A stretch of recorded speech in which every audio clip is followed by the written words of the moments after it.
세상이 나에게 준 보물 같은 아이. 오냐오냐 키우기에는 험난한 세상. 내 아이 더 잘 키우려면 관대하게 키워야 할까? 엄격하게 키워야 할까?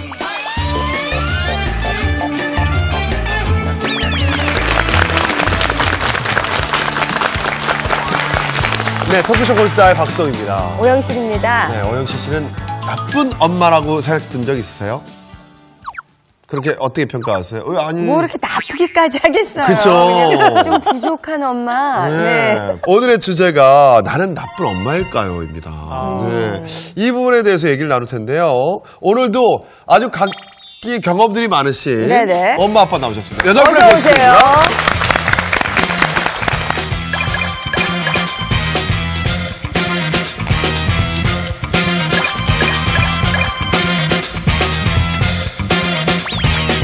자, 이분이 사실은 개인적으로 제가 좋아하는 형님의 아내로서 좀 요즘 방송 많이 나오셨는데 지금은 아들 이름 때문에 지웅이 엄마로 더 익숙한 우리 김하연 씨 나오셨습니다.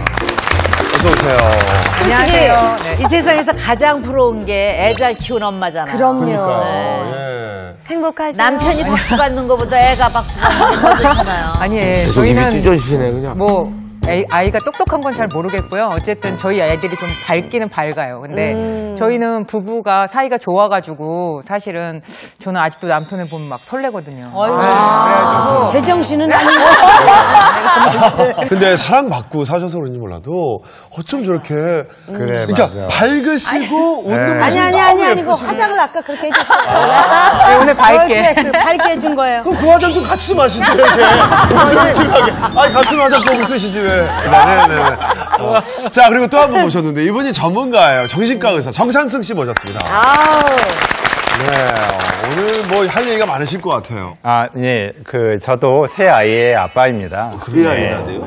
위로 아들 하나, 그리고 밑으로 딸 둘이 있습니다. 네, 그래서 여러 가지 실수도 많이 했고, 또 아이를 키우면서 고민도 많이 하고. 정신과 의사도 실수해요? 네, 그럼요. 네. 그래요? 제가 밖에서는 정신과 의사이지만, 제 원칙 중에 하나가 집에서는 절대로 정신과 의사인 척 하지 말자입니다. 척은 하지 않지만 그래도 화를 굉장히 조절도 잘하시고 이럴 때는 내가 빠지는 게 낫겠다 속으로 알아서 잘하실 것 같아서 아이를 수월하게 키웠을 것 같다라는 생각이 들거든요. 뭐 화를 우려보셨어요? 아이한테? 그럼요. 화도 많이 내고 또 참아도 보고 그렇죠. 예, 실수도 많이 하고 또 잘못했다는 죄책감에도 빠져보고 또 더 잘하려고 노력도 해보고요.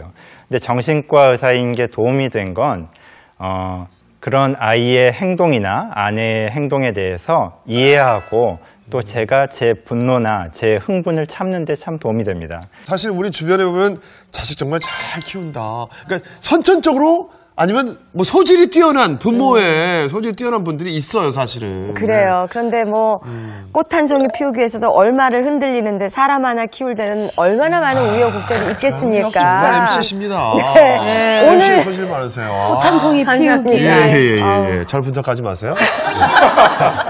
오늘 모실 분도 정말 한 생명을 키우기 위해서 너무나 많은 우여곡절을 겪었던 분이십니다. 로봇딸이 세진이 엄마 양정숙 씨 모시겠습니다. 네.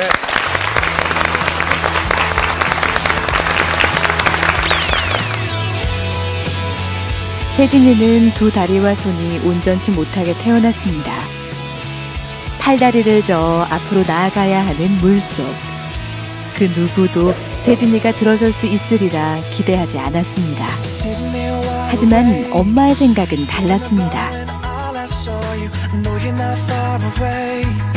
6번의 수술, 끝을 모르는 재활훈련.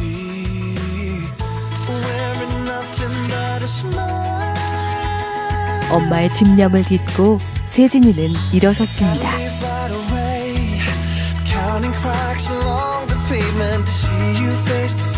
물을 무서워하던 소녀는 이제 한국을 대표하는 국가대표 수영선수가 됐습니다. 150여 개의 메달 중 금메달만 120개. 세진이는 말합니다. 지금의 내가 있을 수 있는 건 바로 어머니 덕분이라고.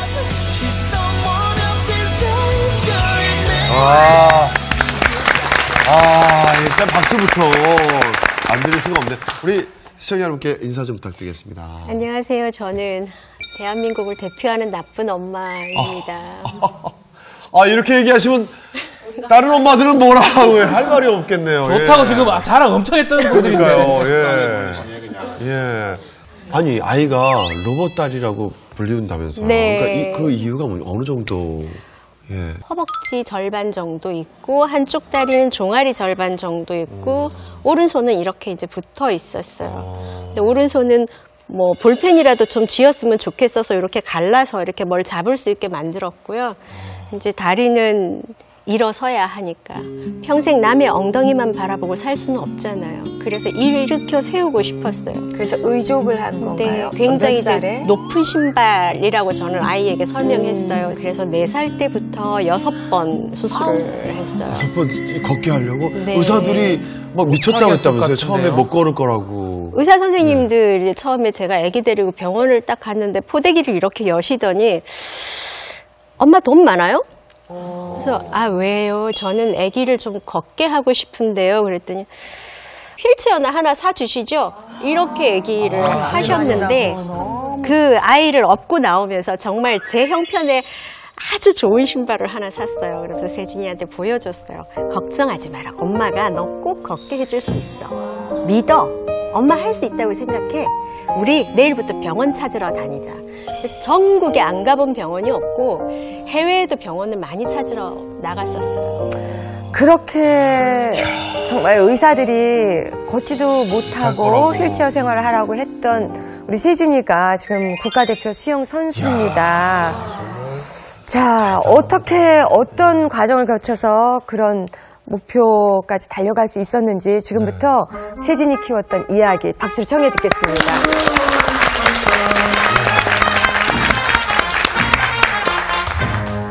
어느 날 갑자기 엄마가 됐어요.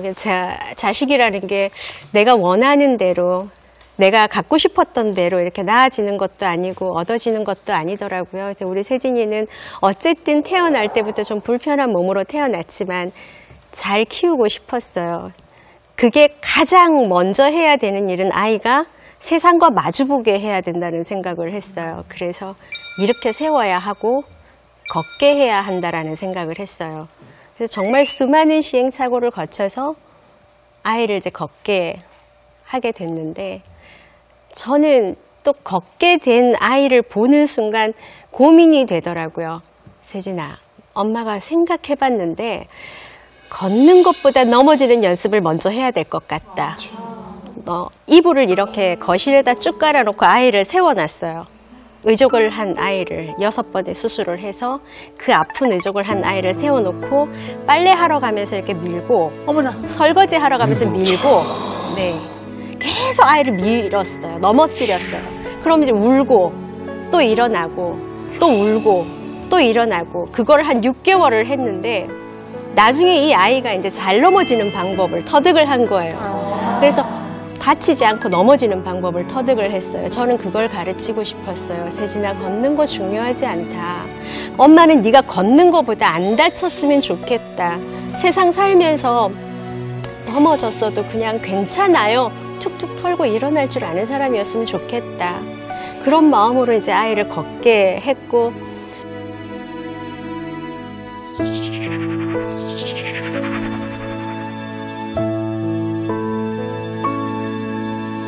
두 번째로 이제 해야 됐던 일은 이게 걷는 게 굉장히 힘들어요. 의족이 이 무게가 한 6, 7kg 정도 되거든요. 우리는 관절이 있어서 걷지만 의족은 이 허리의 힘으로 밀어야 돼요. 그러면 일반 사람들이 한 10kg 정도 되는 쌀을 끌고 다니는 것 같은 그런 체력이 필요하니 이거를 또 어떻게 하면 평생 걸어야 될 텐데 잘할 수 있을까 고민을 하다가 가장 다치지 않고 허리의 힘을 키울 수 있는 게 수영이에요. 수영은 부상이 없어요. 그래서 이제 수영장을 데리고 갔는데 야가 겁이 많아가지고 하여튼 할 줄 아는 소리는 3마디예요. 안 해요. 못 해요. 싫어요. 이 3마디밖에 안 하는 아이인 거예요. 당연하죠. 얼마나 무섭고 두려웠겠어요. 그런 자기의 장애를 사람들이 다 쳐다봐야 되는데 그것도 누가 하나 환대하는 것도 아니고 수영장 갈 때마다 쫓겨나야 되는데 그런 현실을 보면서 이 아이가 옷을 벗고 싶었겠어요. 얼마나 불안하고 무서웠겠어요. 몇 살 때였죠? 6살이요. 와. 6살짜리. 그거를 이제 수영장에다 던졌어요. 물속에 던졌어요. 애를요? 네, 던졌어요. 그리고 소리 질렀어요. 세진아, 몸에 힘을 빼라. 몸에 힘을 빼야 뜬다. 네가 몸에 힘을 주면 계속 가라앉는다. 한 번이 두렵지, 두 번은 두렵지 않다. 한 번만 엄마 말 좀 들어줘. 몸에 힘을 빼라. 그래서 애가 몸에 힘을 빼면서 둥둥둥둥 이렇게 뜨더라고요. 어머나. 그리고 이렇게 누워서 하늘을 이제 보는 배영 자세로 하늘을 이렇게 보면서 엄마 참 자유로워요. 이런 얘기를 하더라고요. 의족이 없어서 너무 자유로워요. 너무 가벼워요.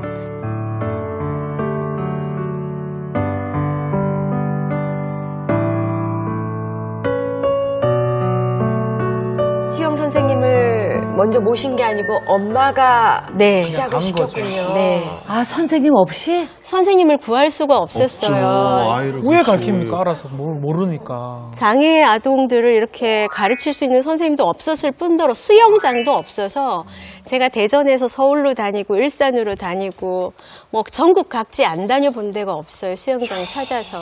그리고 선생님이 몇 살 때 처음으로 그럼 제대로 된 코칭을 받은 거예요? 11살 때.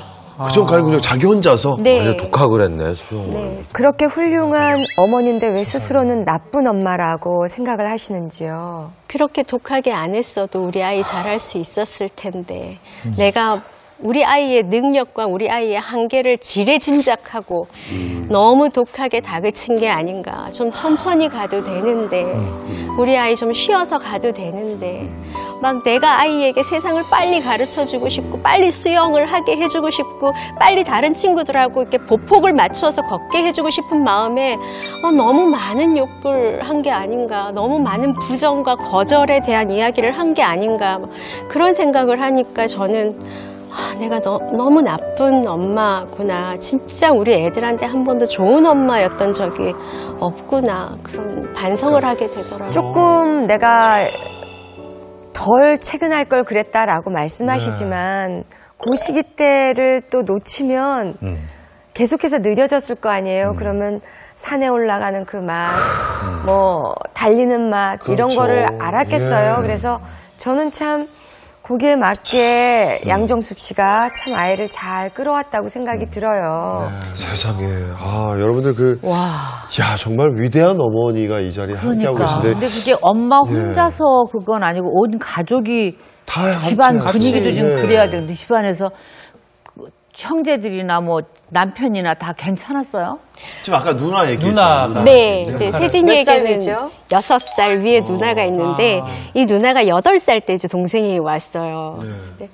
은하야, 엄마가 아기를 낳고 싶은데 아기가 조금 아파. 너 아기 한번 보러 갈래? 그래서 이제 누나 손을 잡고 우리 아이가 살던 이제 곳에 가서 아이를 보여줬어요. 자, 우리 잠깐만요. 지금 사실 시청자분들의 이해를 돕기 위해서 양정 씨가 그 세진이를 입양하셨던 그 단계를 얘기하시는 거죠? 예. 네. 세진이를 이제 보러 갔어요. 동생을 낳고 싶은데 동생이 몸이 좀 불편해, 은하야. 너 어떻게 생각하니? 그래서 이제 딱 가서 봤는데 우리 딸이 한참을 이러고 쳐다보더니 엄마, 내가 8년 동안 엄마한테 사랑을 정말 많이 받았잖아. 그러니까 딱 8년만 엄마가 얘 이뻐해줘. 나 양보할 수 있어. 어머나. 딸도 대단하네. 뭐 이거. 8살 애가? 네. 완전히 책에 나오는 애 대사 같네. 뭐 이렇게 하기 뭐 집안이 우리 다 아들하고 비교를 뭐 하겠네요. 아니, 애들이 어떻게 체력도 좋고, 철도 들었고. 그러면 남편의 의견은 어땠습니까? 애기 입양하고 나서 이혼했어요. 네. 이혼했는데 애기 때문에 그럼 세진이 때문에 이혼했어요? 여러 가지 상황이 있었는데 이제 너는 그렇게 살 수 있을지 모르지만 나는 그렇게 살기가 힘들 것 같다. 그래서 그러면 당신은 행복하게 살아줬으면 좋겠다. 이거는 지금 뭐 책을 몇 권짜리라도 부족한 날인데 우여곡절 끝에 정말 이렇게까지 오셨는데 세진이 키우면서 가장 힘들었던 점이 있다면 뭘까요? 아무래도 사람들이 이제 저희를 바라보는 시선이 좀 힘들었어요. 이렇게 입양을 했다라는 거를 사람들이 이미 알고 있었기 때문에 배부르지 않고 어느 날 갑자기 2살짜리가 떡하니 나타났으니까 입양이라는 거는 이제 사람들이 알잖아요. 그래서 많이 저를 힘들게 했어요. 뭐 저 여자 저런 아이 데려다가 앵벌이 하려고 데리고 왔다는 우리 아이 이렇게 안고 가면 아유 저 애미가 죄가 많아서 저런 거 낳았다는 등 뭐 이렇게 아이 손잡고 가다가 보면 너 엄마 말 안 들으면 쟤처럼 돼 뭐 이런 얘기를 이제 하기도 하고. 야, 지금 얘기